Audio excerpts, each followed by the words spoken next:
क़याम के लिए करारदाद सिंध असम्बली से मंजूर हो गई है, जबकि सिंध असम्बली में अरकान ने खड़े होकर रायशुमारी में हिस्सा लिया। खबर आपको दे रहे हैं, सिंध हाई कोर्ट में आईनी बेंचेस के क़याम के लिए करारदाद सिंध असम्बली से मंजूर हो चुकी है। सिंध असम्बली में अरकान ने खड़े होकर रायशुमारी में हिस्सा लिया। इससे पहले मुराद अली शाह ने इज़हार ख्याल किया और सीनियर वज़ीर शर्जील इनाम मेमन ने भी इज़हार ख्याल किया। और अब ये खबर है सिंध असम्बली से कि आईनी बेंचेस के क़याम के लिए करारदाद सिंध असम्बली से मंजूर हो चुकी है और सिंध असम्बली में अरकान ने खड़े होकर राय शुमारी में हिस्सा लिया। मनाजिर भी दुनिया न्यूज़ की स्क्रीन पर आपको दिखाए जा रहे हैं। सिंध असम्बली का इजलास इस वक्त जारी है।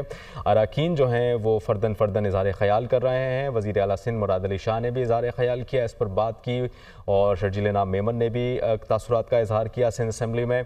और अब ये खबर आई है कि सिंध हाई कोर्ट में आईनी बेंचेस के क़याम के लिए करारदाद सिंध असम्बली से मंजूर हो चुकी है। सिंध असम्बली में अरकान ने खड़े होकर रायशुमारी में हिस्सा लिया।